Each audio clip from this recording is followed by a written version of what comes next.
कहते हैं कि एमएसपी की लीगल गारंटी वाली गुत्थी क्या है, क्यों चाहिए एमएसपी की लीगल गारंटी? हो ही नहीं सकती। जो सरकार करेगी डूबेगी। जो सरकारें हैं, पॉलिटिशियन है, वो तो इवेंट मैनेजमेंट में लगी हैं। तो सर जैसे अभी एक मौसम आने वाला है, अभी बारिशों के बाद जब बाजार में जाएंगे तो टमाटर खरीदने को भी नहीं मिलेगा और सारा बजट या तो टमाटर या प्याज खरीदने में चले जाएगा, इतनी प्राइसेस हो जाती। तो उसके लिए पॉलिसी चाहिए। ठीक है, पॉलिसी क्या चाहिए? पूरी वैल्यू चेन देखनी पड़ती है। मोदी जी ने अपनी काफ़ी स्पीचेस में कहा है और काफ़ी इकोनॉमिस्ट जो सरकार के साथ काम करते हैं उन्होंने कहा है कि जब लोगों को फ्री अनाज दे दिया गया तो उनके पास जो पैसा बच रहा था उससे उन्होंने बेहतर चीज़ें खरीदी। लेकिन उसकी कॉस्ट क्या है? आज की न्यूज़ आप देखेंगे तो फूड सब्सिडी का बिल 2,25,000 करोड़ पे जाना है। जो राइस उगा रहा है उसी को राइस दिए जा रहे हैं। क्या हो गया आपको? इस समय राइस का स्टॉक जो चाहिए, बफर स्टॉक नॉर्म्स हैं हमारे, उससे 4 गुना है। 4 गुना। तो वो जो बचा हुआ है उसका क्या हो रहा है? पड़ा हुआ है, सड़ेगा, वो उठा के एथेनॉल में डाल देंगे। 5 मिलियन टन एथेनॉल में डाल दिया राइस। क्या मतलब है कि आप कह रहे हैं एक तरफ गरीबी बहुत कम हो गई है, 10 से 11% रह गई है, लेकिन आप 150 करोड़ की आबादी में 80 करोड़ लोगों को फ्री अनाज दे रहे हैं। तो वाजपेयी साहब का फार्मूला बड़ा अच्छा था कि जो अंत्योदय है, जो बिल्कुल गरीब है, उसको हम फ्री देंगे और जो बीपीएल, बिलो पॉवर्टी लाइन थे, उससे 50% हम एमएसपी का लेंगे। सर आपने इतनी कमेटियों में काम करता है, आपने इसका सुझाव दिया होगा कि इस फॉर्मूले को अपनाना चाहिए। मैंने फूड मिनिस्टर को प्रेजेंटेशन दी थी कि ये this will cost the country very heavily, लेकिन उस समय जो पीछे से ऑर्डर हो रहे थे एनएसी से, वो ये था कि नहीं, ये करना है। कहाँ से आ रहे थे सर वो ऑर्डर? ऐसा है, वो नेशनल एडवाइजरी कमेटी थी एक, मैडम गांधी के अंदर। Brought to you by Bank of India.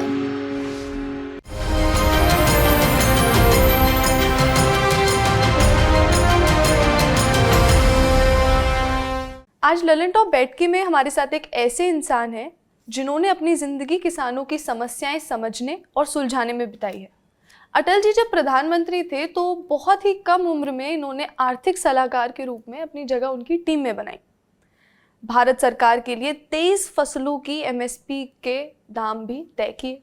अगर आपको जानना है कि एक सीजन में अचानक से टमाटर या प्याज का प्राइस इतना बढ़ क्यों जाता है, अगर आपको जानना है कि आपके गांव में जो खाद की दुकान है वहां पर अचानक से किसानों की इतनी लंबी लाइन क्यों है, वहां लड़ाई क्यों हो रही है, अचानक से एमएसपी की लीगल गारंटी को लेकर देश में इतने प्रोटेस्ट क्यों हो रहे हैं, अगर आपको जानना है कि आप जो सब्जियां खा रहे हैं उसमें इतना पेस्टिसाइड क्यों निकलने लगा है, अगर आपको जानना है कि आपके क्षेत्र में, आपके प्रदेश में जो खेत की मिट्टी है उसकी फर्टिलिटी, उसकी वो उपजाऊ क्यों नहीं रही जितनी पहले रहती थी, अगर आपको जानना है कि सरकार 80 करोड़ लोगों को फ्री खाना क्यों दे रही है, तो आज आपको ये इंटरव्यू देखना चाहिए, क्योंकि आज हम बैठे हैं डॉक्टर अशोक गुलाटी के साथ। डॉक्टर गुलाटी, आपका बहुत बहुत स्वागत है ललन टॉप में। कैसे हैं आप? बहुत अच्छे।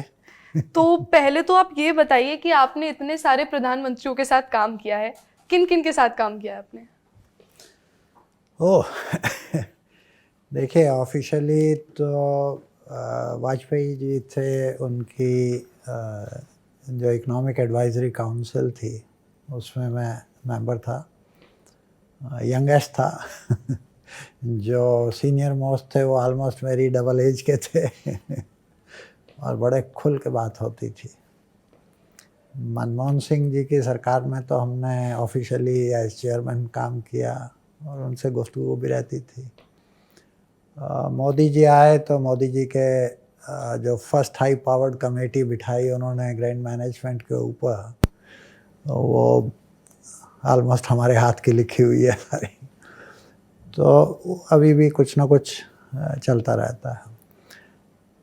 मुद्दा ये है कि किस प्रधानमंत्री के साथ काम किया, लेकिन कौन सा प्रधानमंत्री कितना कमिटमेंट लेके इस देश की सेवा कर सकता है, आपके हिसाब से वो कौन है आपके नजरिए? देखिए, हर एक का अपना नज़रिया है और इसमें पिक एंड चूज नहीं हो सकता। ये है। कोई एक्सपीरियंस आपका रहा हो? देखिए, हर एक की स्थिति अलग होती है और हर एक की, अगर मैं वाजपेयी साहब के साथ जिस समय हुआ, आज जो सड़कें बन रही हैं, जो गडकरी साहब देश में एक इंफ्रास्ट्रक्चर बना रहे हैं, उसकी शुरुआत कहाँ से हुई थी?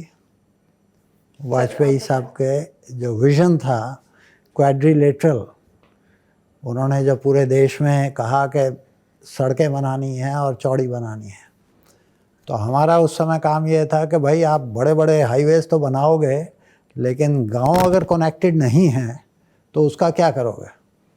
तो उन्होंने उस समय प्रधानमंत्री ग्रामीण सड़क योजना शुरू कर दी, ठीक है। और सड़कों से आप हिंटरलैंड्स को एकदम ओपन अप कर देते हो, आदमी जा सकता है, आ सकता है, जो जितनी गुड्स हैं आपकी वो जा सकती हैं, तो मार्केट बाज़ार एकदम खुल जाता। हमने 3-4 कंट्रीज़ पे स्टडी की थी कि सड़कें बनने से पॉवर्टी तेज़ी से नीचे गिरती है। सड़कें बनने से गरीबी कम होती है? बिल्कुल। कैसे? क्योंकि जो बिहार में बैठा है वो पटना में, गांव से उठ के पटना में जाके नौकरी ढूंढ सकता है, कर सकता है, गुड्स का एक्सचेंज शुरू हो जाता है। और ये स्टडी सिर्फ इंडिया, चाइना, वियतनाम में हमने अपने international food policy research institute से की थी 3-4 जगह। तो ये बड़ा उभर के आया कि बहुत पावरफुल फोर्स है कि आप सड़कों पर इन्वेस्ट कीजिए, क्योंकि उससे कनेक्टिविटी बढ़ जाती है सारे देश में, फिज़िकल कनेक्टिविटी। आज डिजिटल कनेक्टिविटी की बात हो रही है, लेकिन अल्टीमेटली तो लोगों का मूवमेंट हो और गुड्स का मूवमेंट हो, तभी आपकी इनकम, आपका बाज़ार, आपकी हर चीज़ बढ़ेगी। और वो अगर सड़कें नहीं हैं तो नहीं हो सकता।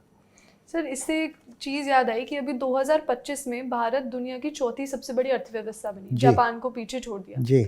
लेकिन जब हम घर पे बैठे हैं, एक आम इंसान बैठा है और ये न्यूज़ सुनता है, तो उसको लगता है कि मैं क्या करूं मेरा क्या मतलब है इससे, मुझे क्या फ़ायदा मिल रहा है जी। तो क्या मायने हैं चौथी बड़ी अर्थव्यवस्था होने के, और क्या ये सच में उतने इम्पैक्टफुल है? नहीं, देखिए 2 चीज़ें हैं। पहले तो ये जो चौथी अर्थव्यवस्था है कि तीसरी हैं इसको भी थोड़ा समझना पड़ेगा, क्योंकि जब आप डॉलर टर्म्स में मापते हैं तो हम चौथी हैं, लेकिन अगर परचेजिंग पावर पैरिटी में देखते हैं तो हम ऑलरेडी तीसरी हैं। हमारी परचेजिंग पावर पैरिटी में $17 ट्रिलियन की इकॉनमी है, 4 ट्रिलियन की नहीं है, क्योंकि हमारी जो $1 अमेरिका में जो उसकी परचेजिंग पावर है, उस डॉलर की यहाँ पे 4 गुना है। परचेजिंग पावर पैरिटी 4 टाइम्स है। तो सरकार इस चीज़ को क्यों नहीं बताती है कि हम उस मायने में तीसरे नंबर अब पे हैं? ऐसा है ना, सरकार में कितने इकोनॉमिस्ट हैं जो समझते हैं।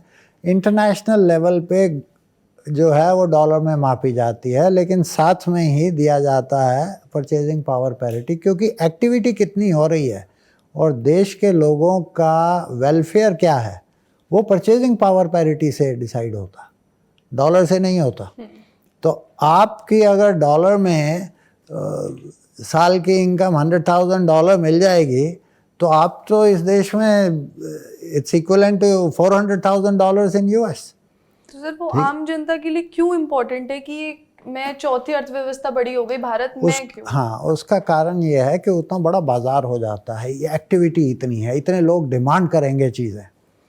तो आपके लिए जिसने इन्वेस्ट करना है वो देखता है कि भाई ये कितने लोग हैं यहाँ पे।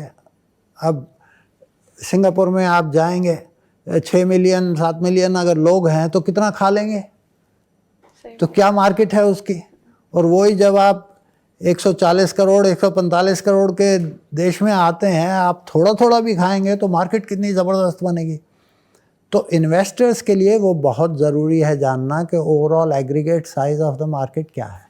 अच्छा। और वो एक्चुअली डॉलर में तो इंटरनेशनल इन्वेस्टर्स देखते हैं, लेकिन जो असली इन्वेस्टर है वो परचेजिंग पावर पैरिटी में देखता है। लेकिन जब आज ये चीज़ें होती हैं तो आज ऐसा नहीं कि आज ही ये प्रॉब्लम आई है, जैसे कई सालों से, जैसे एक ही अगर सरकार रहती है काफ़ी, जैसे ये सरकार को 3 टर्म्स हो जाएंगे जी, फिर भी जब पॉलिटिशियंस हो गए या ब्यूरोक्रेट्स हो गए सेम चीज़ का वादा करते रहते हैं, हम आपको ये देंगे ये देंगे ये देंगे, पर फिर भी जब लोगों के बीच वो समस्या पूरी नहीं होती है तो वो डिससैटिस्फैक्शन आप चेंज कर सकते हैं सरकार को।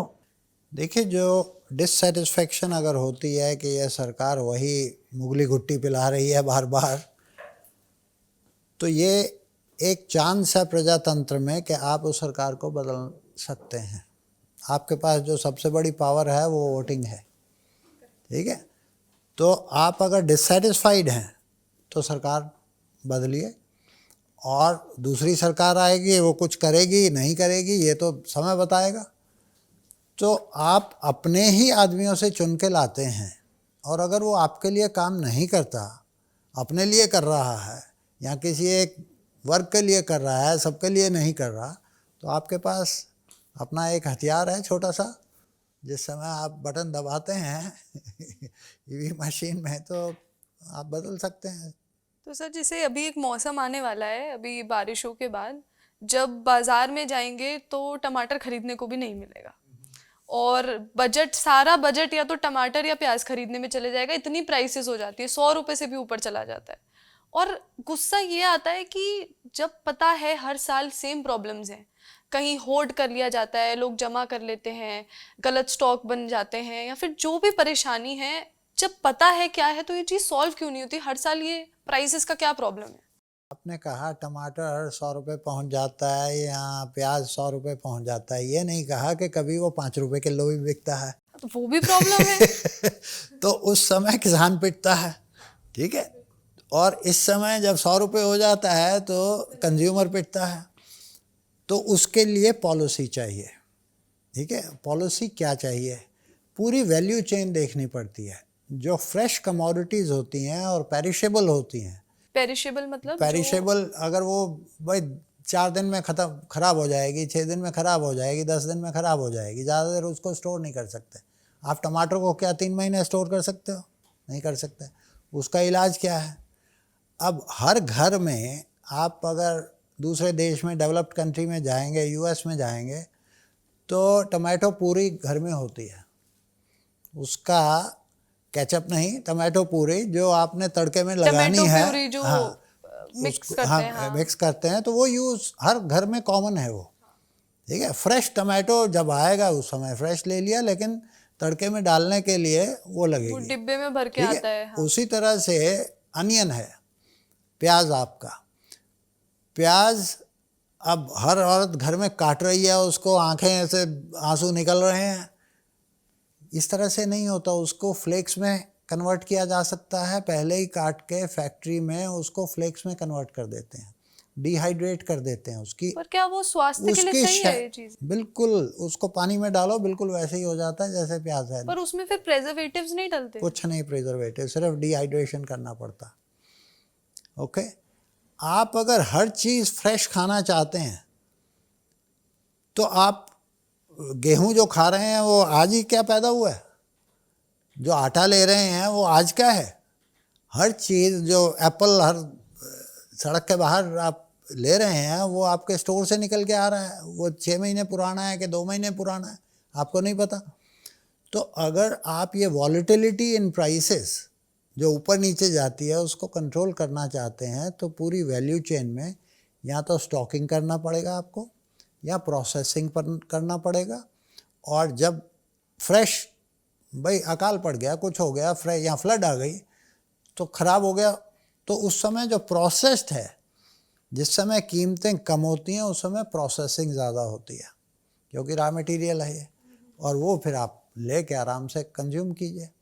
तो जब तक प्रोसेसिंग को फ्रेश के साथ मिक्स नहीं किया जाएगा, हमारे देश में 10% प्रोसेसिंग होती है जो फ्रेश कमोडिटीज़ हैं, उससे कम, 10 से कम। यूएस में 80% प्रोसेसिंग होती है। सब प्रोसेस्ड फूड को लेकर जैसे कई डॉक्टर कहते हैं कि आपको प्रोसेस्ड फूड नहीं खाना चाहिए, डिब्बे में बंद चीज़ें, पैकेट में बंद चीज़ें। अब वो ठीक है, उसकी एक कहानी अलग है, लेकिन अगर आपको ये वॉलेटिलिटी, फिर आप सब सीज़न में सारी उंगलियां घी में नहीं हो सकती। नहीं हो सकती, हाँ। ठीक है। आप उसमें चेक कीजिए उसकी सेफ्टी के लिए प्रिजर्वेटिव कौन कौन से रखे गए हैं। हर चीज़ के लिए अगर आपको शेल्फ लाइफ बढ़ानी है तो कुछ ना कुछ तो प्रिजर्वेटिव डलेगा। ये तो है नहीं कि आज आप खेत से लाएंगे और उसी दिन बनाएंगे, वो लग्जरी तो बहुत कम के लिए है और बहुत पहले गई वो। अब पूरा अगर देश को फीड करना है तो आपको मूव करना है, चीज़ें उसको स्टॉक करनी पड़ेंगी। 6-6 महीने स्टॉक होता है, 1-1 साल स्टॉक होता है। जो राशन का आप खा रहे हैं घर में भी, वो 1 साल पुराना वीट है कि 2 साल पुराना वीट है। सर, देश को फीड करने की आपने बात करी अभी, आपके काफ़ी इंटरव्यूज़ देखे और आपने इस चीज़ को बोला है कि जब मोदी सरकार ने बोला हम 80 करोड़ लोगों को फूड ग्रेन देंगे फ्री में, ठीक है। क्या मतलब है कि आप कह रहे हैं एक तरफ गरीबी बहुत कम हो गई है, 10 से 11% रह गई है, लेकिन आप 150 करोड़ की आबादी में 80 करोड़ लोगों को फ्री अनाज दे रहे हैं। क्या मतलब है इस चीज़ का आपके हिसाब से? इसके प्रोज क्या हैं, इसके कॉन्स क्या हैं? ये सब पॉलिटिक्स है और कुछ नहीं है। देखिए, वोट है। एक तरफ आप कहते हैं वर्ल्ड बैंक की लेटेस्ट फिगर्स के 5% पावर्टी है, 5% जो एक्सट्रीम पावर्टी है, ठीक है, और वो दुनिया में जो मापी जाती है, तो उस हिसाब से हिंदुस्तान ने पिछले 10-11 साल में अच्छी प्रोग्रेस की है। अब अगर आप एक तरफ कह रहे हैं कि 5% पावर्टी है और 60% लोगों को आप फ्री खाना दे रहे हैं, तो 2 थिंग्स डोंट ऐड अप, ठीक है। देखिए, एक चींटी भी जो होती है उसको भी अपने खाने के लिए काम करना पड़ता है, और बरसात आने से पहले वो स्टोर करना शुरू कर देती है, आपने देखा होगा चींटियों के। और यहाँ इंसान है जिसके पास दिमाग है, 2 हाथ हैं, हर आदमी को अपने खाने के लिए काम करना पड़ेगा, ठीक है। जो आदमी बिल्कुल मरने की कगार पे है उसको तो आप फ्री दीजिए। तो वाजपेयी साहब का फार्मूला बड़ा अच्छा था।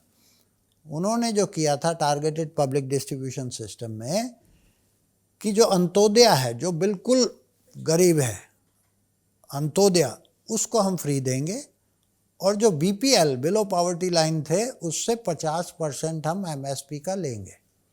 मिनिमम सपोर्ट प्राइस जो फार्मर को मिल रहा है उसका 50% देना पड़ेगा उनको, और जो अबव पॉवर्टी लाइन थे उनको 90% ऑफ एमएसपी देना पड़ेगा। तो मैं उस फार्मूले की उसको सल्यूट करता हूँ, और वही होना चाहिए इस देश में। तो सर, आपने इतनी कमेटियों में काम करता है, आपने इसका सुझाव दिया होगा कि इस फॉर्मूले को अपनाना चाहिए? ऐसा है, जिस समय मैं सरकार में था, जिस समय ये बिल जो है पार्लियामेंट में लाया गया था, क्योंकि ये यूपीए सरकार की देन है, ठीक है। ये शायद काफी लोग ये नहीं जानते होंगे, क्योंकि हमें तो लगता ये 2011 में बिल शुरू हुआ था और 2013 में ये पास हुआ था, और ये एक बड़ा ही ऐसा शस्त्र माना जा रहा था कि 2014 के इलेक्शन में हमें ये जितवा देगा। ये पॉलिटिक्स थी इसके पीछे। मैं सरकार में था उस समय एज चेयरमैन, और फूड मिनिस्टर के बगल में बैठता था।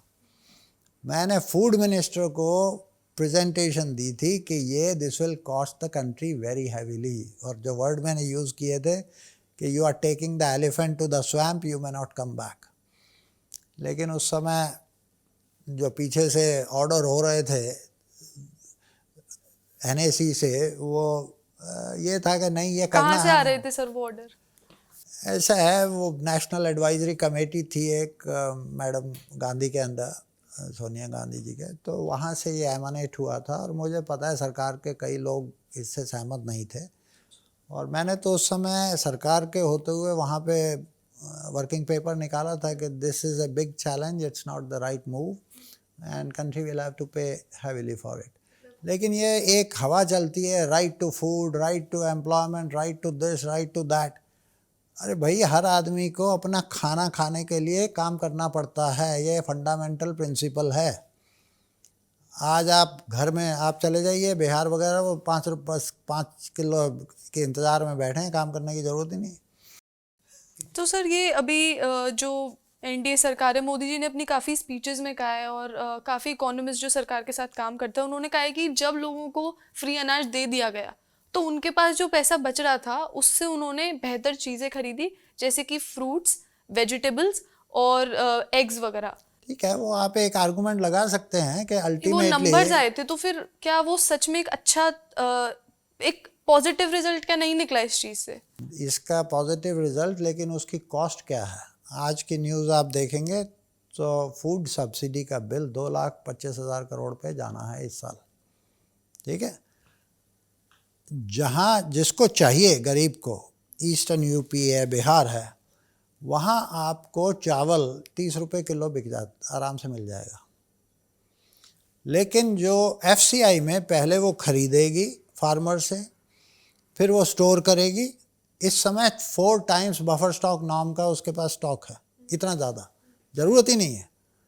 ठीक है, आपकी अगर 10 कार बिक रही हैं और आप 40 कार लेके बैठे हुए हैं तो कोई भी इंडस्ट्री बैठ जाएगी। लेकिन हिंदुस्तान की सरकार है, फूड कॉरपोरेशन ऑफ इंडिया है, उसको तो और ये सब्सिडी गेहूं और चावल को लेके है क्या ये गेहूं स्टॉक? के नाम से इस समय राइस का स्टॉक जो चाहिए, बफर स्टॉक नॉर्म्स हैं हमारे, उससे 4 गुना है, 4 गुना तो वो जो बचा हुआ है उसका क्या हो रहा है? पड़ा हुआ है, सड़ेगा, वो उठा के एथनॉल में डाल देंगे। 5 मिलियन टन एथनॉल में डाल दिया राइस। उस राइस की जगह अगर कुछ और उगा दें? और उसकी इकोनॉमिक कॉस्ट 42 रुपये किलो है, 42 रुपये किलो। तो वो गरीब को 42 रुपये वैसे ही दे दो, वो 30 रुपये में खरीद लेगा। तो ये सरकार का जो पहले उसको खरीदो, फिर स्टॉक करो, फिर बांटो, वाई टू डू दैट? जो पैसा है उसको दे दो, जितना भी आपने देना है, और वो अंडा खरीदना चाहे अंडा खरीदे, पल्सेस खरीदना चाहे पल्सेस खरीदे, और उससे बेटर न्यूट्रिशन मिलेगा उसको। आप उसको वीट राइस जो राइस उगा रहा है उसी को राइस दिए जा रहे हो हैं, क्या हो गया आपको? तो वो आपसे लेता है क्योंकि फ्री मिल रहा है, उठा के बेच देता है 15 रुपये किलो में। उसको तो चाहिए ही नहीं, वो तो राइस उगा रहा है। सारा बिहार भरा हुआ है, सारा ईस्टर्न यूपी यही हो रहा है। तो ये बर्बादी है देश के पैसे की। आपने जो देना है, जिसको देना है, डायरेक्ट पैसा दे दीजिए और उसको फूड कूपन दे दीजिए। 20 कमोडिटीज़ खरीद सकता है। भाई शराब नहीं खरीद सकता, लेकिन उसको पल्सेस चाहिए, उसको एडिबल ऑयल चाहिए, उसको पनीर चाहिए, उसको अंडा चाहिए, उसको मछली चाहिए, फ्रूट्स चाहिए, तो वो खरीदे ना। तो आप इसको पहले लेके महंगा करके अपना तो देश का पैसा बर्बाद कर रहे हो। तो सर ये बात आप कह रहे हैं, आई एम श्योर आपके बहुत सारे आर्टिकल्स में भी ये बात होती है, काफ़ी लोग इस बात का समर्थन करते हैं। तो क्यों नहीं बदल रही हैं फिर चीज़ें? क्योंकि ऐसा तो नहीं हो सकता कि सरकार में बैठे जो लोग हैं, क्या वो इतना दूर है रियलिटी से? ऐसा तो नहीं है कि लोग बात नहीं उठाते होंगे इस चीज़ को लेकर? देखिए, इसमें राजनीति क्या है, वो सोचते हैं हमने 2 टुकड़े उसको रोटी दे के, वीट या राइस दे के हमने वोट ले लिया। अब पैसा देंगे तो दूसरे कहेंगे अरे ये तो शराब पी जाएगा। भाई फूड कूपन दे दो ना, क्या प्रॉब्लम है उसको? अच्छा, वो सिर्फ खाना खरीदने के लिए कर सकते हैं फूड कूपन का इस्तेमाल? आप 20 कमोडिटी उसमें लिस्ट कर दीजिए। अपनी राशन शॉप्स जो हैं, इसमें अपोजिशन कहाँ से आती है आपको उन्हीं से बताऊं? आती है राशन फेयर प्राइस शॉप से, फेयर प्राइस शॉप्स। क्योंकि वो डाइवर्टन करते हैं, और डाइवर्शन करने से उससे वो राशन शॉप चलती है, तो वो अपोज करते हैं। क्योंकि एक बारी पैसा अगर सीधा अकाउंट में चले गया तो उनका बीच में जो मार्जिन है वो ख़त्म हो गया। तो ये लॉबीज़ हैं बीच में। और कितनी राशन शॉप्स हैं इस देश में? 5,50,000। तो वो कहते हैं हम क्या करेंगे? तो उनको कहो न्यूट्रिशन हब बना दो ना, उनको 20 मल्टी कमोडिटी बना दो, 20 कमोडिटीज रखें। भाई प्राइवेट ग्रॉसरी शॉप को या वीट राइस लेके चलता है, उसके पास 25 कमोडिटीज 50 कमोडिटीज होती हैं।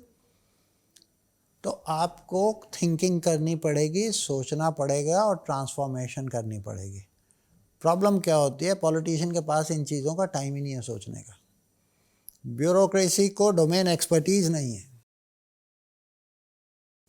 सर ये With all मुद्दा the due उठाया भी जाता है respect, कई बार। देखिए policy making is a serious affair. बैठ के समझना पड़ता है।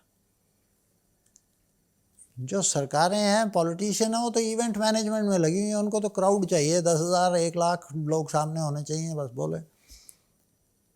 उससे पॉलिसी नहीं बनती। पॉलिसी के लिए आपको तपस्या करनी पड़ती है, सोचना पड़ता है क्या करना है, कैसे करना है, कैसे इम्प्लीमेंट करना है। ना वो ब्यूरोक्रेसी के पास उतना टाइम है, ना इंटरेस्ट है। तो चल रहा है देश, रोटी मिल रही है, किसी तरह से मिल रही है, लेकिन किस प्राइस पे मिल रही है? 42 रुपये पर किलो राइस का इकोनॉमिक कॉस्ट है FCI को। सर इकोनॉमिक कॉस्ट एक बार समझाइए हमारे व्यूअर्स के लिए कि वो ताकि समझे इस बात की गहराई को। जो चावल है वो अगर एफसीआई खरीदती है, प्रोक्योरमेंट जो होती है, तो उसको एमएसपी देती है, मिनिमम सपोर्ट प्राइस। उसके बाद उसको स्टोर करना पड़ता है। वो 1 साल स्टोर करती है, 2 साल स्टोर करती है, इवन 3-3 साल तक स्टोर करती है कुछ। ठीक है, तो स्टोरेज कॉस्ट है। फिर उसके बाद उठा के उसको भेजना है, पंजाब से लेके उसको बिहार में भेजना है। इंटरेस्टिंग चीज़ क्या है, मैं जब सरकार में था तो गया तो बिहार वाले ट्रेन की ट्रेन भेज रहे हैं पंजाब में बेचने के लिए, क्योंकि वहाँ प्रोक्योरमेंट नहीं होती थी। तो मैंने नीतीश जी से उस समय बात की, पंजाब के फूड मिनिस्टर से बात की, कहता हमें पता है जी सदके, हमें तो उतना टैक्स मिलता है, वो सरकार से टैक्स लेते हैं ज़बरदस्त। उस समय 14.5% था, आज 8.5% वो टैक्सेशन लगाते हैं पंजाब वाले। कोई भी दाना वहाँ से खरीदोगे 8.5% एफसीआई को देना पड़ेगा। सो ये पूरा मैंने ये चीज़ प्राइम मिनिस्टर तक लेके गया कि ये क्या हो रहा है देश में। मोदी जी तक नहीं, उस समय मनमोहन सिंह जी थे, उनको लेके गया। वो कहते ये स्टेट सब्जेक्ट है, मैं क्या कर सकता हूँ। मैंने कहा तो फिर मैं आपको क्या एडवाइस करूँ, मैं तो अकालीस को वहाँ एडवाइस करूँ कि 14% क्यों टैक्स लगा रखा है, 25% कर दे, आपके बिना तो पब्लिक डिस्ट्रीब्यूशन रन नहीं हो सकता। तो क्वेश्चन ये है कि आप, इकोनॉमिक्स क्या है, आपके पास 100 रुपया, उससे मैक्सिमम क्या आप कर सकते हो। ये इनएफिशिएंसी है, सिस्टम में कम से कम 25% की इनएफिशिएंसी है। हाई कॉस्ट, डाइवर्शन और फिर लेस न्यूट्रिशन। व्हीट राइस खा के न्यूट्रिशन थोड़ी मिल जाएगा। सर एक सवाल जो आपने कही कि कानून पर फार्म लॉ आए थे, 3 आए, बहुत प्रोटेस्ट हुआ, कहा गया कि हमसे पूछा नहीं गया है, समझा नहीं गया है। उस पर, उन 3 फार्म लॉज पर आपकी टिप्पणी थी कि ये लॉज तो अच्छे हैं लेकिन ज़मीन पर शायद ये हम उतार नहीं पाएंगे, दिक्कत होगी ज़मीन पर उतारने में। कोई ऐसा नहीं था कि दिक्कत नहीं होगी। इसमें बड़ी ज़बरदस्त पॉलिटिक्स थी कि जितने कमीशन एजेंट्स हैं बीच में, सर एक बार हम पूरा प्रोसेस समझे कि ये जो फार्म लॉज आए थे अब ये तीनों, पुरानी कहानी हो गई। पर ये प्रोटेस्ट क्यों हुए थे? ये एमएसपी की लीगल गारंटी वाली गुत्थी क्या है, क्यों चाहिए एमएसपी की लीगल गारंटी? हो ही नहीं सकती, जो सरकार करेगी डूबेगी। क्यों, ये समझाइए जरा। ये तो देखिए, पहले आप इसका जेनेसिस समझिए कि मिनिमम सपोर्ट प्राइस कहाँ से पैदा हुआ था। 1965 में एग्रीकल्चर प्राइसेस कमीशन और फूड कॉरपोरेशन ऑफ इंडिया को बनाया गया था, क्योंकि हमने उस समय बाहर से टेक्नोलॉजी लाए थे, हाई यील्डिंग वैरायटी सीड्स। और बड़ी पार्लियामेंट में डिबेट हुई कि जी ये आएगा तो अब हिंदुस्तान, ये रेड रेवोल्यूशन हो जाएगा, ग्रीन रेवोल्यूशन, हम हमेशा के लिए वेस्ट के स्लेव हो जाएंगे ये। लेकिन स्थिति ये थी उस समय कि यहाँ तो मरो, क्योंकि अकाल पड़ा हुआ था देश में और वीट था नहीं हमारे पास। तो 10 मिलियन टन हम इंपोर्ट कर रहे थे उस समय वीट, उस ज़माने में जब पॉपुलेशन आज के टाइम से भी आधी से भी कम थी। तो उस समय उन्होंने कहा नई टेक्नोलॉजी आ रही है, प्रोडक्शन बढ़ेगा तो प्राइसेस गिरने नहीं चाहिए, तो उसको रोकने के लिए मिनिमम सपोर्ट प्राइस और फूड कॉरपोरेशन ऑफ इंडिया का एस्टेब्लिशमेंट किया। मतलब मिनिमम सपोर्ट प्राइस मतलब कम से कम इतना पैसा इतना दिया पैसा जाए। मिल जाए, क्योंकि होता क्या है, जब प्रोडक्शन बढ़ता है, अगर स्टोरेज नहीं है और प्राइवेट सेक्टर को आप अलाउ ही नहीं करते ज़्यादा स्टोर कर सके, स्टॉकिंग लिमिट लगा देते हो, तो क्या होगा, मार्केट में प्राइसेस गिरेंगे। ठीक है, तो वो मार्केट में प्राइस ना गिरे ताकि फार्मर को इंसेंटिव रहे कि नई टेक्नोलॉजी जो आ रही है उसको अडॉप्ट करे, उसके लिए फूड कॉरपोरेशन की ड्यूटी लगाई गई कि आप इसको प्रोक्योर कीजिए। मतलब किसान से खरीदे एफसीआई। हाँ, उस समय जब उन्होंने ख़रीदा तो स्टोरेज थी नहीं हमारे पास, तो पंजाब के स्कूल बंद करने पड़े थे और सारा वहाँ स्टोर करना पड़ा था। प्राइमरी स्कूल के classroom became the godowns of FCI. This is the history. किस साल की बात है? 1965 66 की बात है ये। 66-67 में पहली क्रॉप जो हाई यील्डिंग वैरायटी की आई थी, एकदम प्रोडक्शन बढ़ गया और इतना प्रोडक्शन था कि रखने की जगह नहीं थी। तो वो जब प्रोक्योर करके उन्होंने रखा वहाँ पे, तो वहाँ से ये शुरुआत हुई थी। तो कहानी थी सिर्फ व्हीट राइस की। उसके बाद आया "अच्छा, ये तो व्हीट राइस वालों को मिल रहा है, हमें भी मिल जाए कुछ, ये भी कमोडिटी डाल लो, ये भी कमोडिटी डाल लो। ऐसी ऐसी कमोडिटीज़ आ गई हैं जिसका कोई मीनिंग ही नहीं है। जैसे नाइजर सीड, आपको पता है क्या होता है वो? उसका मिनिमम सपोर्ट प्राइस डिक्लेयर करेगी सरकार, और फिर उसको कहो कि लीगल हो, वो कौन प्रोक्योर करेगा, कौन कंज्यूम करेगा? सरकार ना हो गई, बनिए की दुकान बन गई। सर सुना है कि सिर्फ 10% से भी कम ऐसे किसान हैं जो एमएसपी पे बेच रहे हैं। बिल्कुल। अब जो सिचुएशन असेसमेंट सर्वे हुआ है, 10% किसान और 10% एग्रीकल्चर प्रोड्यूस, उसको एमएसपी पे बेचा जाता है। तो जो 90% है बाकी, 90% तो प्राइवेट सेक्टर पे ही चल रहा है। तो फिर ये प्रोटेस्ट किसका था फिर? अब प्रोटेस्ट वालों का काम है प्रोटेस्ट करना। लीगल बना दो तो सारा सरकार सबको छोड़ छाड़ के यही काम करती रह जाएगी। तो सर वो सोशल सिक्योरिटी, जैसे जिन लोगों ने, जैसे आपने जब इसकी रिपोर्ट भी लिखी थी तो काफ़ी लोगों ने उसका क्रिटिक भी किया था, तो जैसे उसमें एक मुद्दा ये था कि कम से कम जब वो एमएसपी का अगर गारंटी है उनको, तो अगर किसी तरीके से वो नहीं बेच पा रहे हैं मार्केट में या प्राइस नहीं मिल रहा, तो उनको ये है कि चलो इस सीज़न हमारी बिक जाएगी प्रोड्यूस जो भी है। तो वो अगर गारंटी नहीं होगी तो क्या वो शोषण नहीं हो सकता प्राइवेट प्लेयर्स के आप थ्रू? मुझे बताइए, आज की डेट पे हमारे पास इतना चावल है, हम दुनिया के सबसे बड़े एक्सपोर्टर हैं चावल के। एफसीआई के पास 4 गुना ज़्यादा चावल पड़ा हुआ है, फ्री बांट रहे हैं चावल, उसके बाद भी चावल उगाई जाओ। किसने कहा? क्यों उगा रहे हो जब आपकी चीज़ नहीं है? सारा पंजाब क्या कर रहा है? यही कर रहा है, डूब रहा है। पंजाब हरियाणा की समस्या सबसे बड़ी एग्रीकल्चर की क्या है? Paddy. It's they are committing ecological disaster. हर साल 1.5 फुट पानी नीचे जा रहा है, ग्राउंड वाटर, और पानी को जब ये इकट्ठा करके फ्लडिंग करते हैं, इट इज ऑल मीथेन। उसके ऊपर 250 किलोग्राम जब फर्टिलाइजर डालते हैं तो plant consumes only 35 to 40%, rest goes in the environment as nitrous oxide. Nitrous oxide is 273 times the carbon dioxide. या नीचे पानी में चली जाती है, नाइट्रेट कंटेंट बढ़ जाता है, जिससे डायबिटीज़ हो रही है, थायराइड हो रहा है और कैंसर हो रहा है। और फिर उसके बाद जब आप हार्वेस्ट कर लेते हैं और पराली जला देते हैं, और फिर दिल्ली चौक होती है। सुप्रीम कोर्ट ने अभी क्या कहा? यही कहा ना कि जो कर रहा है उसको उठा के जेल में डालो। अब फार्मर्स एजिटेट कर रहे हैं कि कैसे जेल में डाल सकते हो हमें। बट उनके पास अगर जैसे पराली को लेकर बीच में एक दवाई भी आई थी कि आप डाल दें तो वो खाद बन कुछ जाएगी। नहीं हो सकता, कर लें जो मर्जी। उससे क्या हो जाएगा? आपके पानी रुक जाएगा। पंजाब को इस समय 3.2 मिलियन हेक्टेयर में राइस कल्टीवेट कर रहा है, 1.5 मिलियन हेक्टेयर तकरीबन हरियाणा में है। ओवरऑल 4.5 मिलियन हेक्टेयर से ज़्यादा में राइस हो रहा है। इसको 50% कट करना पड़ेगा आपको। तो ये कट क्यों नहीं हो रहा? कुछ और क्यों नहीं उगाया हाँ, जाता? तो क्योंकि इतनी सब्सिडी है, फ्री पावर, और 90% सब्सिडी ऑन यूरिया। चावल के लिए सिर्फ? क्योंकि चावल 250 किलोग्राम फर्टिलाइज़र ले रहा है। पल्सेस हैं। पंजाब किस लिए फेमस था? दाल मखनी के लिए। मक्की की रोटी, सरसों का साग, ना मक्का दिखता है वहाँ और ना दाल मखनी दिखती है। हमने हिसाब लगाया, 1 हेक्टेयर राइस में 39,000 रुपये की सब्सिडी है, फ्री पावर तो ये और राइस के लिए फर्टिलाइजर। क्यों है सिर्फ? क्योंकि राइस कंज्यूम करता है ये। तो इतना, लेकिन आप तो कह रहे हैं एक्स्ट्रा पड़ा हुआ है। आपको इसीलिए तो एक्स्ट्रा पैदा हो रहा है। अच्छा। हर आदमी वही कर रहा है।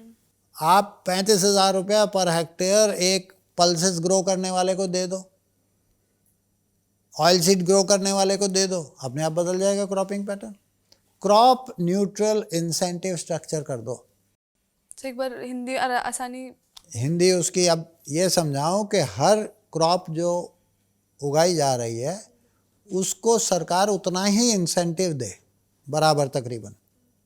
होता क्या है? फ्री इलेक्ट्रिसिटी है, ठीक है। फ्री इलेक्ट्रिसिटी में चावल को चाहिए 22 इरिगेशन, 22 टाइम्स इरिगेट करता है वो, उसमें पानी फ्लड कर देता है। पल्सेस को चाहिए 2 इरिगेशन 3 इरिगेशन। तो क्या वहाँ का जलवायु ऐसा है कि पल्सेस उगा सकते हैं? अरे उगाते थे, उगाते थे। अब भी उग सकती हैं। अच्छा। ठीक है, तो आप अगर कहें कि जितना अब पल्सेस नाइट्रोजन फिक्सिंग है, उनको फर्टिलाइज़र चाहिए ही नहीं, वो 250 किलोग्राम से 25 किलोग्राम में काम हो जाएगा। तो मतलब परेशानी 90% सेविंग हो जाएगी आपकी पावर सब्सिडी की और फर्टिलाइज़र सब्सिडी की। और वो जो सेविंग है वो फार्मर को दे दो ना, जो भी पल्सेस उगाए और ऑयल सीड उगाए, दोनों आप इंपोर्ट कर रहे हो। तो ये फंस कहाँ रहा है? ये कौन करेगा ये चीज़? ये कहाँ से फंस रही है ये चीज़? हमने सरकार के लिए रिपोर्ट तैयार की, सरकार को प्रेजेंटेशन दी कि भाई ये पंजाब हरियाणा के लिए एक ये पैकेज आप निकालिए, इनको दूर करिए राइस से, और पल्सेस और ऑयल सीड आपको चाहिए, आप दोनों इंपोर्ट कर रहे हो। कब दी आपने ये रिपोर्ट? कब की है? अभी 2-3 महीने पहले दी थी। अब वो कहते हैं अरे यहाँ देंगे तो सारे देश में डिमांड शुरू हो जाएगी, तो दे दो ना। मैंने कहा 50-50 दे दो, क्योंकि पावर सब्सिडी किसकी बचती है? स्टेट की। फर्टिलाइज़र सब्सिडी किसकी बचती है? सेंटर की। तो सेंटर और स्टेट एक पैकेज निकालें कि जो भी पल्सेस और ऑयल सीड्स राइस से अलग होकर करना चाहता है, अब वो पल्सेस वाले को चाहिए नहीं, क्योंकि पल्सेस को 2 इरिगेशन चाहिए 3 इरिगेशन चाहिए, उसको 25 इरिगेशन 20 से 25 से 22 इरिगेशन दे रहा है आज पंजाब में, तो उतनी बिजली खा रहा है और फ्री है बिजली, और वो वाटर टेबल नीचे जा रही है दनादन। हमारे ज़माने में पंजाब में इरिगेशन के लिए रहट होते थे, पर्शियन व्हील, वो जो डिब्बे लगे होते थे। हाँ, डिब्बे लगे होते थे और और पानी आता रहता। भैंसा चलाता था उसको। आज 150 फुट नीचे पानी है, सबमर्सिबल पंप लगे हुए हैं। Rice is not a crop for Punjab और हरियाणा। पंजाबी को राइस खाना नहीं आता। हाँ, उनके खाने का भी हिस्सा नहीं है राइस तो। वो तो ऐसे ग्रो कर रहे हैं जैसे कॉटन ग्रो कर रहे हैं। आपने पंजाबी को देखे और साउथ इंडियन को देखे कैसे केले के पत्ते पे वो समेटता है? पंजाबी तो खा ही नहीं सकता वैसे। खाना चावल नॉर्थ में जैसे कमी एक डिश के तौर पे आपने कहा, आपने रिपोर्ट पेश करी इस बारे में 2-3 महीने पहले। तो ये रिपोर्ट जैसे आपके एग्रीकल्चर मिनिस्टर को देते हैं या फाइनेंस मिनिस्टर को देते हैं, पीएमओ में देते हैं, कहाँ होती है रिपोर्ट? एग्रीकल्चर मिनिस्ट्री ने कहा था तो उनको दी, तो उनको प्रेजेंटेशन दी कि भाई, और बात की आदरणीय मंत्री जी को बताया, सेक्रेटरी जी को बताया, जॉइंट सेक्रेटरी को बताया, हाँ, कि ये एक पैकेज है जो आप अनाउंस कर सकते हैं पंजाब हरियाणा वेस्टर्न यूपी के लिए, क्योंकि सबसे बड़ा जो इकोलॉजिकल डिज़ास्टर हो रहा है वो यहाँ पे हो रहा है, और वो कारण उसका चावल है। और चावल कारण ये है कि फ्री इलेक्ट्रिसिटी है, 90% सब्सिडी यूरिया पे है, और ओपन एंडेड प्रोक्योरमेंट है। ये 3 कारण है। और सर, इससे आपने एक प्रोजेक्ट किया था हीलिंग सॉइल्स, मिट्टी का क्या हो रहा है वहाँ पे? ये किसान बर्बाद हो रही है मिट्टी इस समय। पराली जलाने के बाद, देखिए, soil is a living organism, उसके अंदर बैक्टीरिया होता है जो उसको उपजाऊ बनाता है। जब आप जला देते हैं पराली को तो सारा जीवाणु जो है उसका वो ख़त्म हो जाता है। और सर, पेस्टिसाइड और जो फर्टिलाइजर डलते हैं, इनसे मिट्टी पर क्या असर एक्सेस में अगर डालोगे तो यही होगा। तो ये दीज आर डेड सॉइल्स। तो मिट्टी नहीं बचेगी तो उगाएंगे कहाँ पर? मैं यही कह रहा हूँ, जब हम मरते हैं तो सॉइल में हमें मिला दिया जाता है जला के या दफना के, लेकिन अगर सॉइल डेड हो गई तो क्या होगा? देखिए, ये ग्लोब के ऊपर 71% तो वाटर है, बाकी जो है उसमें मुश्किल से 25% ऐसी जगह है जहाँ आप कुछ उगा सकते हैं, तो पहाड़ रेतीले जगह हैं। अब उसमें ये 2-3 इंचेस की जो सॉइल है और उसके नीचे जो एक्टिविटी होती है जीवाणुओं की, वो अगर आप ध्यान नहीं देंगे तो सॉइल बर्बाद होगी। उसके लिए आप और ज़्यादा से ज़्यादा और फर्टिलाइज़र डालिए। फिर पहले 1 किलो फर्टिलाइज़र लगाने से 12 किलो ग्रेन मिलता था, आज 1 किलो फर्टिलाइज़र लगाने से 2.3 किलोग्राम ग्रेन मिलता है। तो क्रॉप रिस्पॉन्स रेशो जिसको हम कहते हैं वो ड्रास्टिकली नीचे आ चुकी है। सर मैंने पढ़ा कि साउथ इंडिया में कुछ कुछ प्रदेशों में ऐसा हो रहा है, दक्षिण में, कि ग्वार जो होता है उसको उगा रहे हैं मिट्टी में डाल के और फिर उसको जोत देते हैं खेत के साथ, तो वो उपजाऊ हो जाती है मिट्टी। Yes, ऐसा कुछ है? ऐसा है, जो भी बजाय जलाने के आप अगर उसी में छोड़ दें और वो गल के अपने आप ही उसमें मल्चिंग हो जाती है, और तो वो उपजाऊ। देखिए आप बाहर जाएंगे हर जगह मल्चिंग मिलेगी, आपको कवर मिलेगा। मल्चिंग मतलब? उसको सॉइल को ऊपर से ढक देते हैं। पेड़ की जो छाल होती है इसको काट के थोड़े और उसको कवर कर देते हैं ताकि नीचे जीवाणुओं की एक्टिविटी रहे। ठीक है, तो सॉइल की लाइफ, उसको जिंदा रखना है, सॉइल को, लिविंग ऑर्गेनिज्म है, तो उसमें कई तरीके हैं उसको कवर करने के लिए। तो ये हमारे यहाँ की चीज़ क्यों नहीं हो पा रही है? यहाँ बस ओपन सन में वैसे ही उसकी उपजाऊ शक्ति खत्म हो जाती है, फिर 90% सब्सिडी दे दो यूरिया पे, वो एक बर्बादी हो रही है।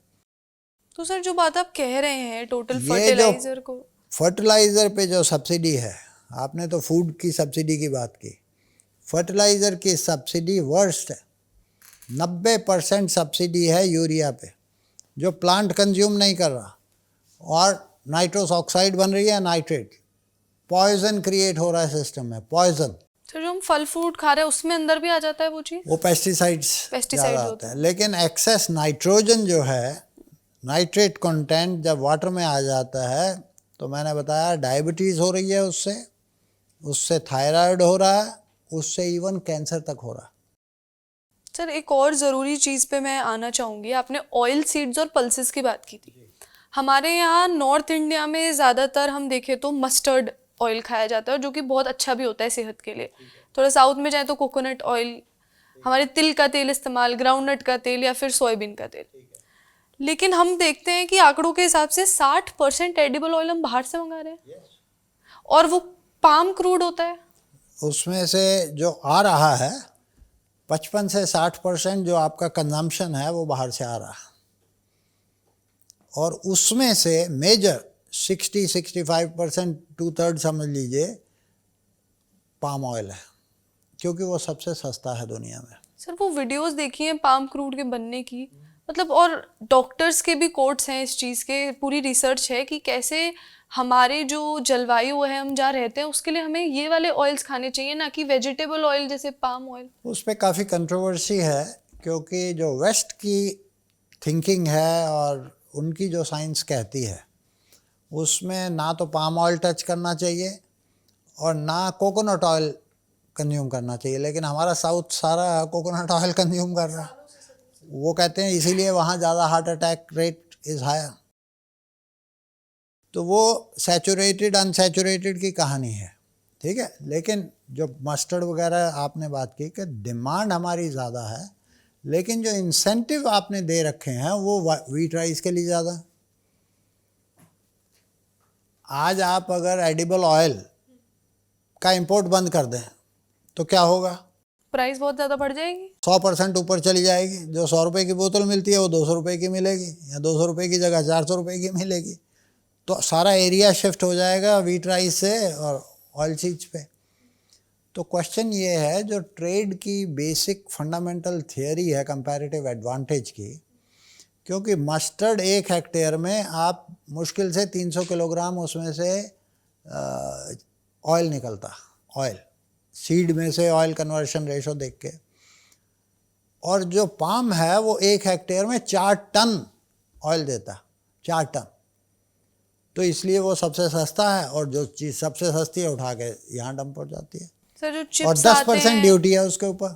बिस्किट, चिप्स, ये सब आते हैं, उनमें लिखा होता है कि उनमें पाम ऑयल हाँ, यूज सब में यूज़ हो रहा है, सारे में यूज़, सारी कन्फेक्शनरी में यूज़ हो रहा है आपका। तो सर इसका क्या सोल्यूशन है? ये उसका बैलेंस पहला तो अचीव ये है, क्यों नहीं हो आपके रहा है? इंसेंटिव स्ट्रक्चर्स गलत हैं। इंसेंटिव मतलब? जो आप किसान को दे रहे हैं, फर्टिलाइज़र सब्सिडी है, फर्टिलाइज़र ऑयल सीड्स और पल्सेस को फर्टिलाइजर चाहिए ही नहीं, वो नाइट्रोजन फिक्सिंग है खुद ही। तो वो जब खुद खर्चा भी कम ले रहा है उगाने में, फिर भी नहीं उगा रहे हाँ हैं। तो उसको दे दो ना 25,000 रुपया 30,000 रुपया पर हेक्टेयर। तो मतलब सरकार अपनी तरफ से ये पार्ट प्ले नहीं कर रही है, शायद आपका नो कहना बिल्कुल है। नहीं, पॉलिसी में सोए हुए हैं। चावल के लिए मिल रहा है, वीट के लिए मिल रहा है, उसी के लिए प्रोक्योरमेंट है, तो उसका मार्केट रिस्क राइस वीट में कम है, उसको सब्सिडी फ्री पावर। पंजाब में क्या है, पहली चीज़ आते ही चीफ मिनिस्टर क्या अनाउंस करता है, फ्री पावर। तो वो फ्री पावर सबसे ज़्यादा किसको बेनिफिट करती है, चावल वालों को, क्योंकि उसको 25 इरीगेशन देनी है वहाँ पे। तो सारा जो इंसेंटिव स्ट्रक्चर है हमारा वो चावल और गेहूं के लिए है। आगे बढ़ेंगे तो शुगर केन के लिए है, क्योंकि शुगर केन भी वाटर गजलर है। और ये एक बात भी आती है कि शुगर केन पे तो 90 से 95% तक फार्मर्स ने शुगर केन सरकार को ही बेचा है। वो तो एफआरपी के अंडर सारा वो शुगर जो होती है, और अब एथनॉल के लिए जा रहा है।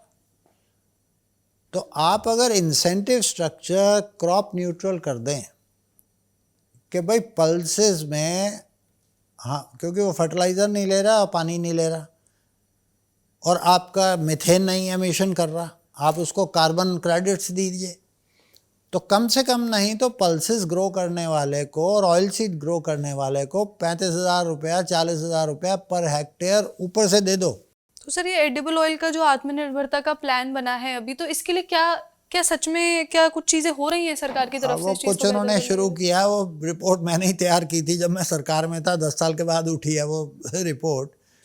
पाम ऑयल के लिए हमारे यहाँ तकरीबन 2.5 मिलियन हेक्टेयर है जिस पे पाम ऑयल हो सकता है, क्योंकि पाम ऑयल की खासियत क्या है, वो इक्वेटर के 10 डिग्री ऊपर नीचे आप कर सकते हैं, उसको पानी चाहिए और ह्यूमिडिटी चाहिए मतलब जो throughout the India year। South India के नीचे जो देश हैं, तो उसमें सबसे ज़्यादा एरिया आइडेंटिफाई किया है आंध्र प्रदेश में, जो अपलैंड राइस है वहाँ पे, या नॉर्थ ईस्ट है। तो उसके लिए प्रॉब्लम क्या है कि वो 6 साल लगते हैं उसको मैच्योर होने में।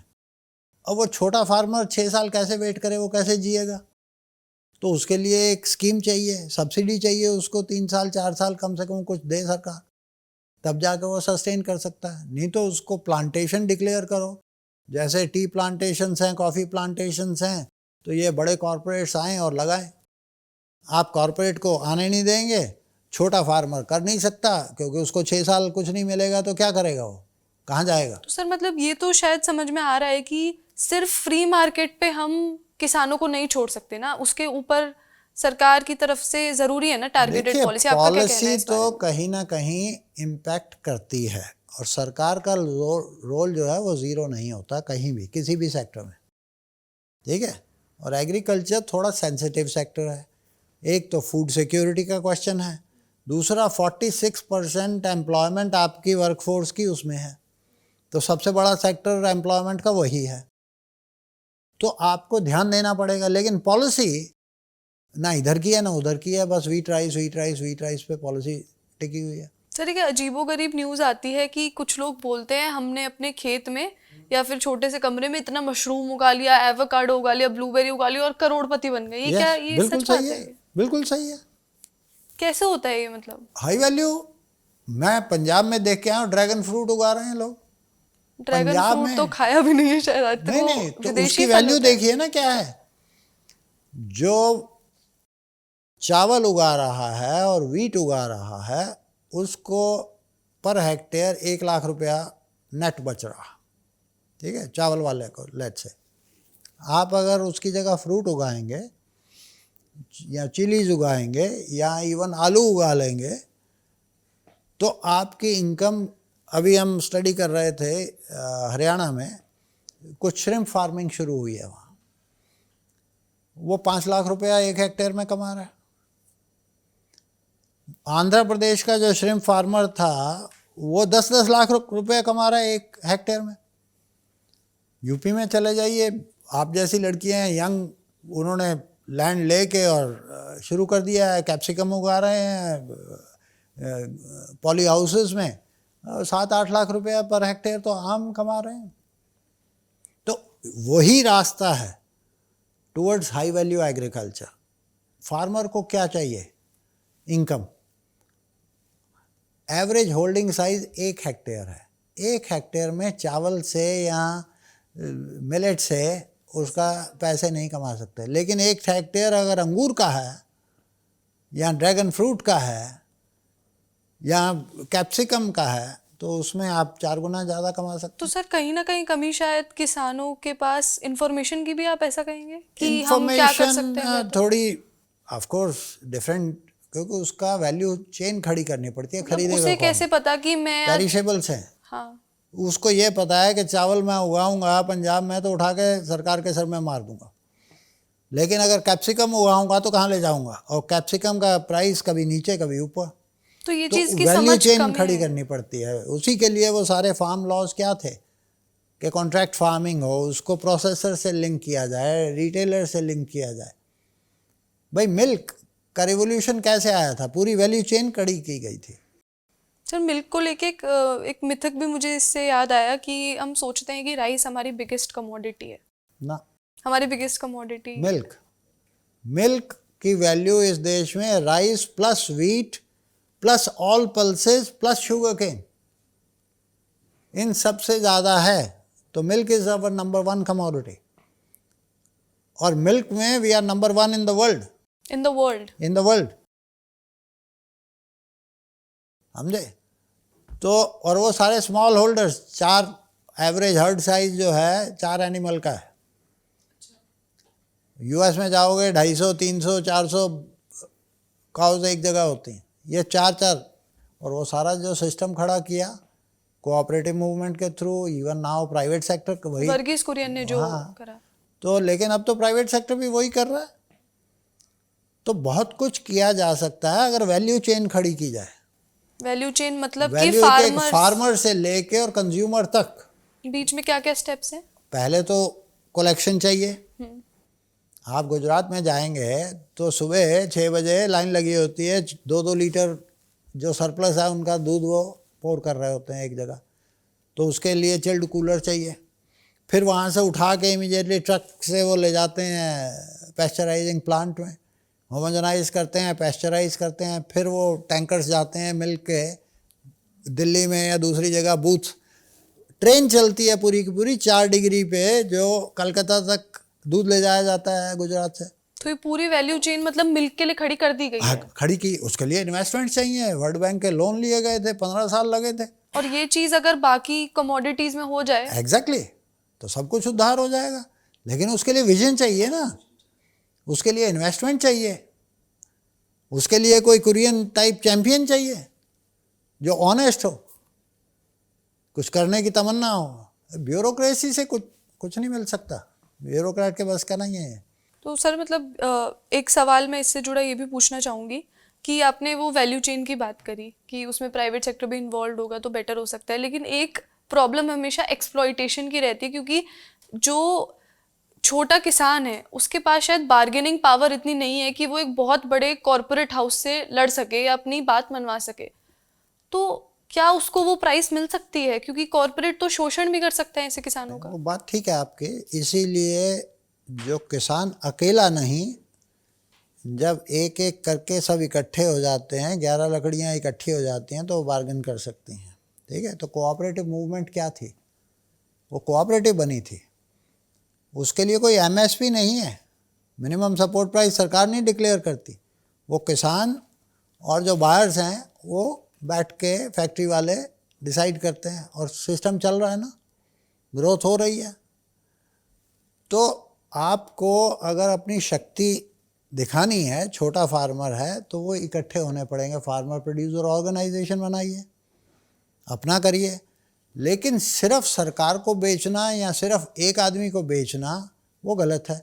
आप फ्रीडम दीजिए, वो बाहर बेचना चाहता है बाहर बेचे, आपको बेचना चाहता है आपको बेचे, जहाँ उसको अच्छा प्राइस मिलेगा वो बेचेगा। सर कई बार इंडिया में ये चीज़ देखी जाती है, मैं नाम नहीं लूँगी, पर कुछ कंपनीज हैं जो जिनके पास इतनी पावर होती है डिस्ट्रीब्यूशन लेवल पर, ठीक है, कि वो बाकी छोटी कंपनीज, प्रोड्यूसर्स, उन सबको अपने साथ कलेक्ट कर लेते हैं। ठीक है।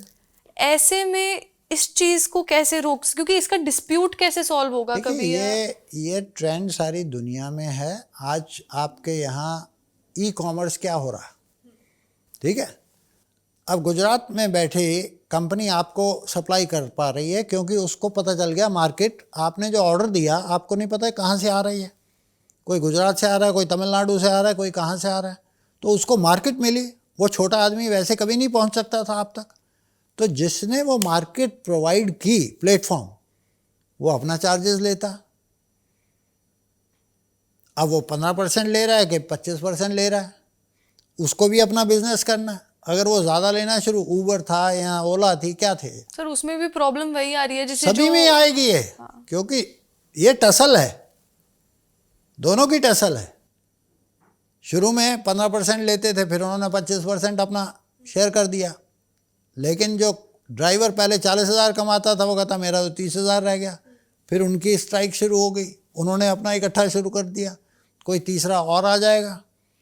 तो ये कंटिन्यूस टसल है और ये कंटिन्यूस डिसइक्विलिब्रियम रहेगा। आज जो अच्छा लग रहा है पुराने सिस्टम को ख़त्म करता है, प्रोसेस ऑफ क्रिएटिव डिस्ट्रक्शन कहते हैं जिसको।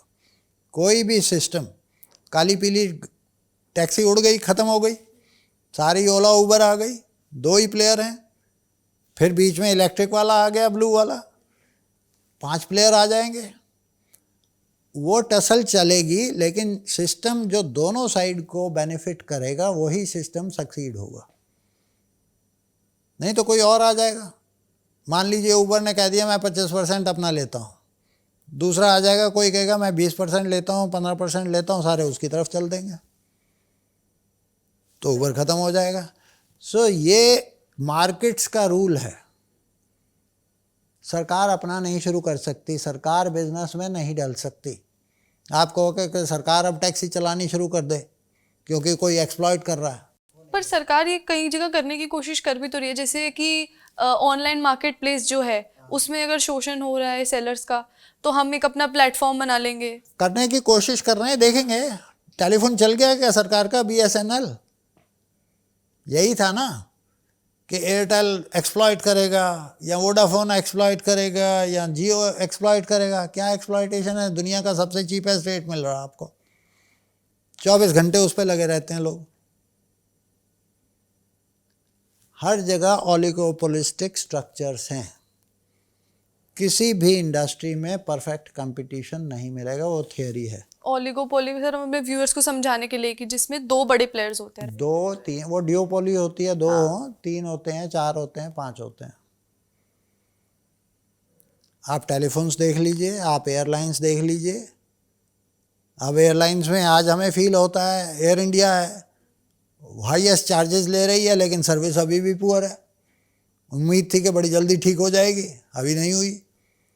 इन्वेस्टमेंट चाहिए, कोई और आ जाएगा। लेकिन 20 एयरलाइंस नहीं सर्वाइव कर सकते। तो स्ट्रक्चर जहाँ भी दुनिया में डेवलप हुआ है वो स्केलिंग अप के बाद 5 4 3 2, अभी AI आ रही है। अब AI में क्या 25 प्लेयर्स होंगे, शुरू हो सकते हैं 25, लेकिन वो 4 रह जाएंगे, 5 रह जाएंगे, 3 रह जाएंगे। सो उस सिस्टम में, लेकिन जो नई टेक्नोलॉजी आती है that is much more productive जो दूसरी है। तो पुराना सिस्टम डिमोलिश होता है और नया सिस्टम आता है जो मोर एफिशिएंट होता है टेक्नोलॉजिकली। सर एंड में मैं आपसे यही सवाल पूछना चाहूँगी सभी व्यूअर्स के लिए, जो मेरी एज के लोग हैं, 20 से 30-35 साल की उम्र के बच्चे हैं जो नए कोर्सेज चूज़ करना शुरू कर रहे हैं, क्यों ज़रूरी है इस चीज़ के लिए पढ़ना? क्यों ज़रूरी है भारत की कृषि को समझना, एग्रीकल्चर को समझना, उसमें काम करना, कि आगे आने वाली जनरेशन को कैसे स्टेप अप करने की ज़रूरत है, क्योंकि देश सभी का है। देखिए, इस देश में, दुनिया में सबसे ज़्यादा पॉपुलेशन हमारे देश में है, ठीक है। तो आपका ये बहुत बड़ा चैलेंज है। 18% दुनिया की पॉपुलेशन इस देश में है, लेकिन जो आपका पानी है फ्रेश वाटर 4% है, जो लैंड है जिस पे आप उगा सकते हैं वो 10-11% है। तो आपका चैलेंज है हाउ टू प्रोड्यूस मोर। पेट तो हर एक के साथ लगा हुआ, तो खाना ही है, नहीं तो आप डिपेंडेंट हो जाएंगे हैवीली एडिबल ऑयल पे। आज आप 55% 60% डिपेंडेंट हैं, ठीक है, लेकिन वीट राइस में कम से कम आप अच्छे हैं।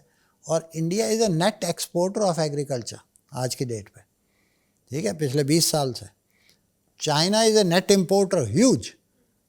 और इवन अमेरिका, जो लोग सोचते हैं USA is the big exporter, it is a big exporter of agriculture, लेकिन on the whole it is a net importer of agriculture. India is a net exporter of agriculture. लेकिन अभी यहाँ demand food की और बढ़नी है। जो नीचे की तबका है, जैसे जैसे उसकी इनकम बढ़ेगी, वो पहले खाना पूरा पेट भर के खाना खाएंगे, तो डिमांड बढ़ेगी। उसके लिए आपको ज़्यादा प्रोडक्शन चाहिए फ्रॉम लेस रिसोर्सेस। तो उसके लिए आगे का रेवोल्यूशन जो है वो प्रिसीजन एग्रीकल्चर का होगा। प्रिसीजन एग्रीकल्चर, हाँ। बारीकी से जो जैसे ड्रिप इरिगेशन है, उसी में फर्टिलाइजेशन डाल देते हैं, फर्टिगेशन उसको कहते हैं। तो जो न्यूट्रिएंट यूज़ एफिशिएंसी है वो 90% हो जाती है, जो 35% 40% है इस समय। सर, जो यूथ ये कहता है कि हम पूछते हैं ना बड़े होकर क्या करना है, आज शायद कोई ये नहीं कहता मेरे को किसान बनना है। वो दुनिया, हमारे यहाँ ज़रूरत से ज़्यादा किसान है, चाहिए ही नहीं इतने। तो फिर ये 46% की जगह चाइना में इस समय ऑलमोस्ट सेम पॉपुलेशन है, 22% है वर्कफोर्स एग्रीकल्चर में। हमें भी 22-25% चाहिए, लेकिन दूसरे सेक्टर डेवलप नहीं हो रहे इतने कि उनको एब्जॉर्व कर पाए। उसके लिए स्किल चाहिए। स्किल फॉर्मेशन में हमारा बहुत कम काम हुआ। सर, आपका क्या मैसेज है यूथ के लिए? यूथ के लिए अपनी स्किल देखिए, इनकम बढ़ेगी ब्रान से ब्रेन पावर में। हाथों से काम करने से इनकम नहीं बढ़ती, इस से काम करने से। तो स्किल चाहिए, चाहे वो हाथों की स्किल हो या नॉलेज। जो बड़ी डेवलप्ड इकोनॉमीज़ हैं वो नॉलेज इकोनॉमीज़ बन चुकी हैं। वो फाइटर जेट बनाती हैं, हम बना सकते हैं, बनाओ ना। तो वो एक फाइटर जेट बेचती हैं और ship load of consumer goods आ जाता है दूसरे देशों से। तो आपको ग्रेजुएट करना है from A basic bran power, जो हाथों से काम कर रहे हैं, लघु उद्योग ये वो, उसको ग्रेजुअली आपको नॉलेज इकोनॉमी में ले जाना है। जो आपके इंजीनियर्स हैं, मैनेजर्स हैं, वो क्या है, सारे नॉलेज इकोनॉमी है, डॉक्टर्स हैं। अब एआई आ रही है, कंप्यूटर्स हैं सारे। हमारा ग्लोबली अगर रिकॉग्निशन हुआ है पिछले 20 साल में, तो आईटी में हुआ है। That is knowledge economy. भाई यूएस में इंजीनियर $10,000 से नीचे बात नहीं करता, हमारा $2,000 में काम कर देता। इसीलिए आपने सारा कैप्चर किया ना वहाँ। H1B वीज़ा क्या है, सारा यही है। दुनिया का 70%, जो यूएस में 70% H1B वीज़ा इंडियंस ले रहे हैं, और वो नॉलेज इकोनॉमी का बेस है, because we can provide them cheaper. तो जब तक एजुकेशन नहीं लेंगे, स्किल नहीं लेंगे, और एग्रीकल्चर को छोड़ना पड़ेगा। 46% की जगह 25% रहने चाहिए आज की डेट में। और उसको बेहतर कैसे करें, क्योंकि बेहतर करना ज़रूरी है, चाहे कम लोग काम कैपिटल करें। लगेगी, इन्वेस्टमेंट चाहिए, इन्वेस्टमेंट चाहिए उसके लिए। सरकार की ऑनेस्ट पॉलिसी पॉलिसी तो इस समय ह्यूजली डिस्टॉर्टेड है। आई मीन ये फर्टिलाइज़र सब्सिडी 90% दुनिया में कहीं नहीं है। क्या हो रहा है भाई, जो देना है उसको दे दो ना, और फ्री अप करो। और देने से अगर बेहतर हो रहा हो तो अच्छा, लेकिन वो ज़मीन पे भी तो कम से कम 25% यूरिया तो पहुंचता ही नहीं एग्रीकल्चर में। प्लाईवुड इंडस्ट्री, ग्लास इंडस्ट्री, सारा नेपाल जा रहा है, स्मगल हो रहा है, इवन बांग्लादेश जाता है। जो चीज़ सस्ती दी जाएगी, फ्री दी जाएगी, उसका मिसयूज़ होगा। यह फंडामेंटल प्रिंसिपल है। अगर सरकार इसको नहीं समझती तो सरकार देश के लिए काम नहीं कर सकती। सर, आज के डिस्कशन से इतना सीखने को मिला, इतना समझा, एंड आई एम श्योर कि इन व्यूअर्स को भी इतनी नई चीज़ें पता चलेंगी। हम चाहते हैं कि आप फिर एक बार कभी आपसे मिलें, आपकी नई रिपोर्ट्स आएँ उस सब के बाद। शायद आप लोगों को भी ये कॉन्वर्सेशन उतना ही इंटरेस्टिंग लगा होगा जितना मुझे। एक नहीं 100 नई बातें पता चली मुझे। और doctor Gulati, thank you so much, आज आप ललन टॉप पे आए। और देखते रहिए ललन टॉप, बने रहिए हमारे साथ। शुक्रिया।